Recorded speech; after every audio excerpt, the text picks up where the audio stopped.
England's greatest king did not die with dignity.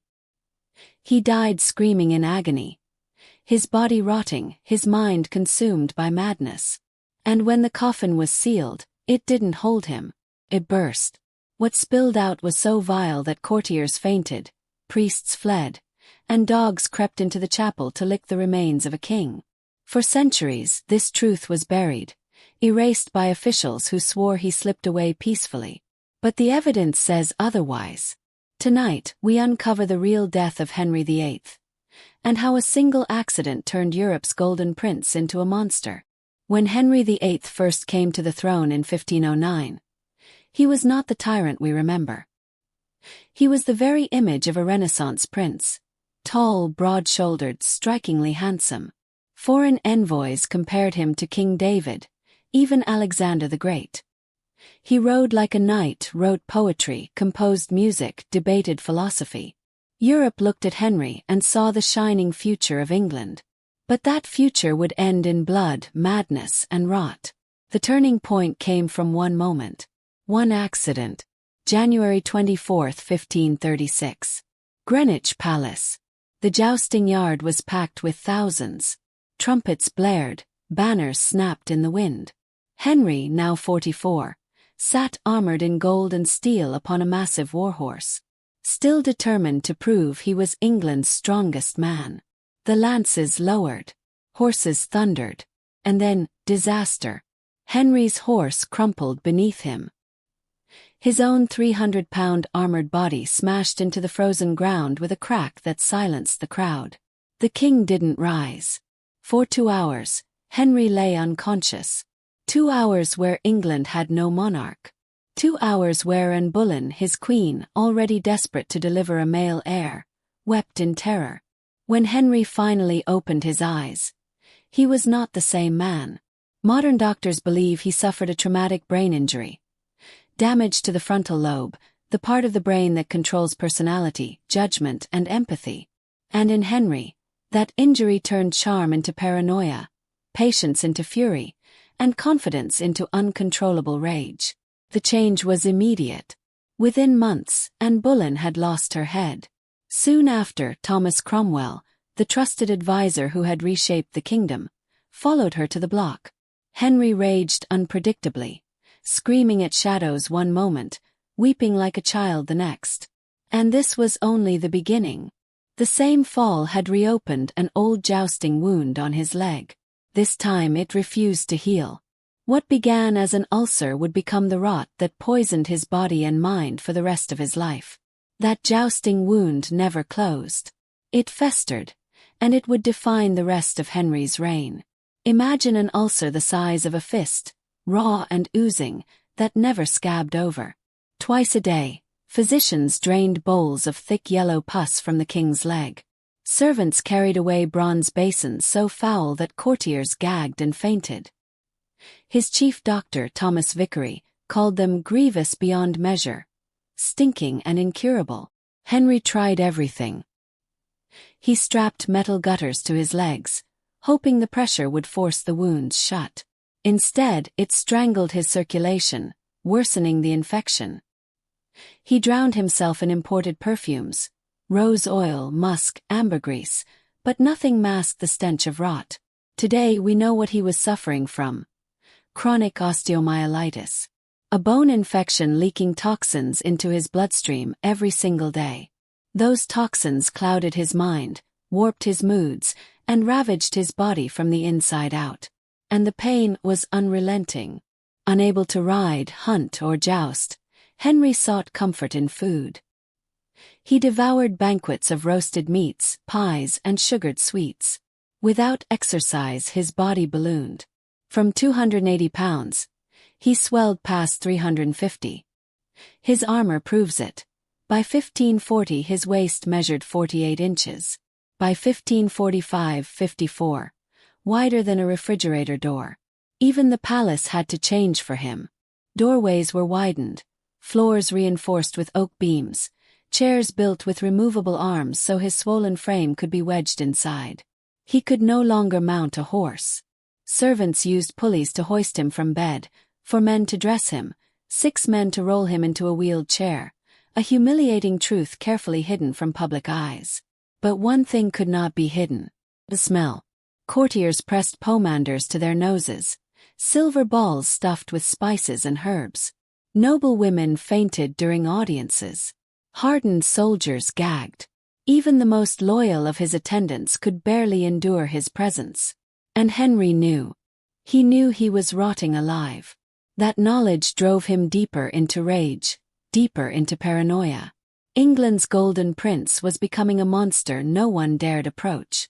By the mid-1540s, Henry's body wasn't the only thing decaying. His mind was unraveling. The infection poisoning his blood twisted his moods into violent storms. Courtiers never knew what version of the king they would face. One day he was calm, generous, almost human.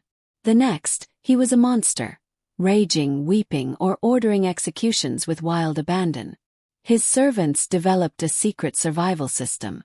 Colored ribbons signaled his mood: red for fury, black for despair, white for calm. One sneeze in his presence could mean death. One misplaced step, exile. The court lived in terror second by second. But Henry himself was living in a nightmare. He began to speak to thin air.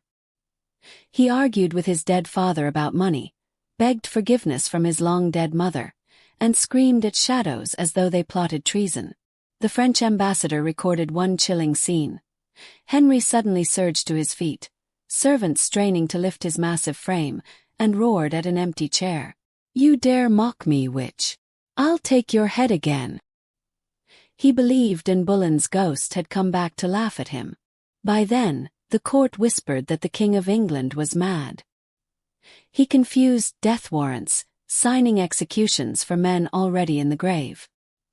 He accused friends of treason, only to weep and embrace them hours later. Even his most trusted advisors trembled. No one was safe. Meanwhile, his body betrayed him further. His tongue swelled so large that speech became slurred.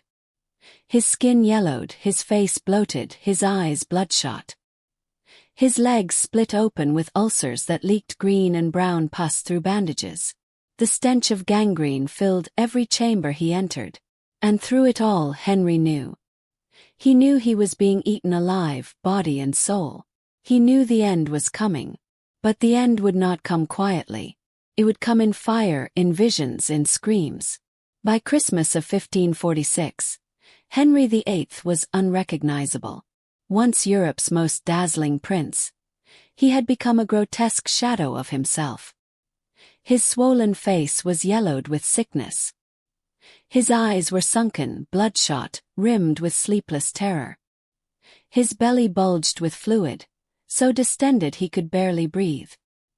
His legs had split into open wounds, leaking foul streams through layers of linen. The ulcers now oozed with green and brown pus, the unmistakable stench of gangrene. Servants fainted when changing his sheets. 6 men were needed just to roll him in bed. Even seasoned physicians gagged at his side. On January 27, 1547, Archbishop Thomas Cranmer was summoned. What he found shocked even him. The king was convulsing violently, his massive frame thrashing with seizures so fierce the wooden bed frame cracked beneath him. Black bile poured from his mouth. The smell was beyond description.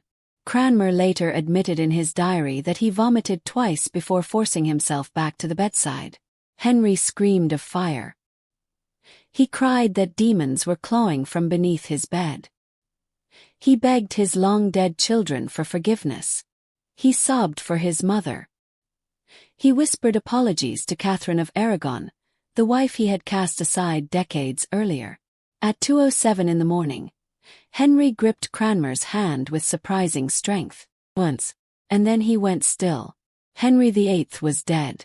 But even in death, his torment was not over. Within hours, his corpse began to swell. Embalmers worked quickly, but his organs disintegrated at the touch. His liver collapsed. His stomach ruptured with such a stench that men staggered from the room, retching. They packed the body with 100 pounds of salt and herbs, sealed it in a heavy lead coffin, But nothing could stop the gases building inside. And then, on the journey to Windsor, the inevitable happened. At Sion Abbey, the coffin split with a crack like thunder. Black putrid liquid burst across the chapel floor. By morning, dogs were found licking at what had leaked from the king's remains. God's anointed ruler, the breaker of Rome, reduced to carrion. Henry VIII's death should have been a moment of reverence, a nation mourning its king, Europe pausing for the passing of a giant. Instead, what followed was panic. His men rushed to seal the truth away. Witnesses were sworn to silence. The official record declared that Henry had died peacefully in his sleep, honored and respected, surrounded by dignity. But dignity had long since left him. The reality was too horrifying to admit. A monarch rotting alive, his body exploding in a church, his remains lapped up by stray dogs. To confess it would have been unthinkable. The image of England's power could not be tarnished. And so, history was rewritten. For centuries that lie held. Schoolbooks painted Henry as a ruthless but commanding king, the man who defied the Pope, who forged the Church of England, who ruled with unmatched authority. Few dared whisper of the stench, the madness, the humiliating decay. But the evidence never truly vanished. Physician notes, ambassadorial letters, secret diaries, all recorded the truth. Modern forensic science now confirms what courtiers once only whispered. Henry VIII did not slip away with grace. He died in agony, poisoned by infection, his mind shattered, his body collapsing into filth. It is one of the most grotesque royal deaths in history, and perhaps the most ironic. For here was a king who demanded control over everything: wives, religion, law, life itself. Yet in the end he could not control his own body. The monarch who executed queens and defied the Pope was himself destroyed by a wound that never healed, by the creeping rot he could never escape. Henry VIII began his reign as Europe's golden prince, dazzling, brilliant, beloved. He ended it bloated, mad, and abandoned, a cautionary tale carved into the history of England. And though his government buried the truth, it cannot stay buried forever. Because now we know, Henry VIII didn't just die. He rotted.